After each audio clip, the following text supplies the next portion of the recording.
নমস্কার বন্ধুরা, আজকে আমি বকফুলের বড়া বানিয়েছি। কিভাবে বানিয়েছি তোমাদের কাছে শর্টকাটে শেয়ার করছি। প্রথমে কেটে কুটে ধুয়ে পরিষ্কার করে নিয়েছি।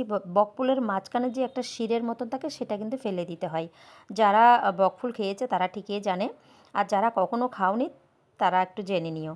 ভিতরের শীষটা কিন্তু ফেলে দিবে। ফেলে ধুয়ে পরিষ্কার করে নিয়েছি, আর পোকাও থাকতে পারে সেজন্য ভালোভাবে ধুতে হয়। ধুয়ে নিয়ে জল ঝরে রেখে দিয়েছি। এদিকে একটা বাটির মধ্যে আমি ব্যাটার তৈরি করছি। চালের গুঁড়ো, কর্নফ্লাওয়ার, এক এক করে মশলা, লঙ্কার গুঁড়ো, ধনিয়ার গুঁড়ো, আর একটু করে ম্যাগি মশলাও দিয়েছি, একটু কারি পাতাও দিয়েছি হালকা করে, স্বাদ মতন লবণ, হালকা চিনি দিয়ে ভালো করে ম্যারিনেট করে নিয়েছি। তোমরা চাইলে একটা ডিমও দিতে পারো। আমি যেহেতু নিরামিষ, সেজন্য আমি ডিম দিই নাই। তো ভালো করে আমি ম্যারিনেট করে কিছুক্ষণের জন্য আমি রেখে দিয়েছি। ভালো লাগলে ভিডিওটা শেয়ার করে পাশে থেকো।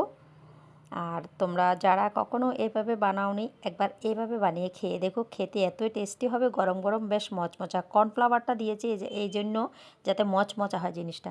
চলো, এখন আমি লঙ্কাগুলি মাঝখানে ফাটাই নিলাম। এগুলি পাহাড়িয়া লঙ্কা, এগুলো দিয়ে পকোড়া খাই। তো তেল বসিয়ে দিয়ে এক এক করে ছেড়ে দিচ্ছি আমি তেলের মধ্যে। এভাবে সব বানিয়ে নিব। এই শীতের দিনে কিন্তু এইসব খাওয়ার, মুখরুচি খাবার সত্যি ভীষণ ভালো লাগে। এটা তুমি গরম গরম ভাত দিয়ে আর ডাল দিয়েও খেতে পারো, আর না হলে এমনি মুখেও খাওয়া যায়। বেশিরভাগ তো আমি এমনিই খেয়ে নিয়েছি। সত্যি তেলের জিনিস খাওয়া মানা, কিন্তু এইগুলো জিনিস দেখলে সত্যি ভীষণ লোভ লাগে, খেতেও হয়, মানে খেতে ইচ্ছা করে। চলো, হয়ে গেছে মোটামুটি, ব্রাউন কালার চলে আসছে। উঠে নিলাম আমি একটা প্লেটের মধ্যে। এখন আমি বকফুলগুলি দিয়ে দেবো এক এক করে। কার্তিক মাসে নাকি বকফুল খেতে হয়, তাই খাচ্ছি আর কি। সবসময় তো পাওয়া যায় না অবশ্যই, এখন সিজন তাই। চলো, হয়ে গেছে বকফুলেরও মোটামুটি ব্রাউন কালার চলে আসছে। প্লেটে তুলে নিলাম। এবার আমি খেয়ে দেখবো একটু করে।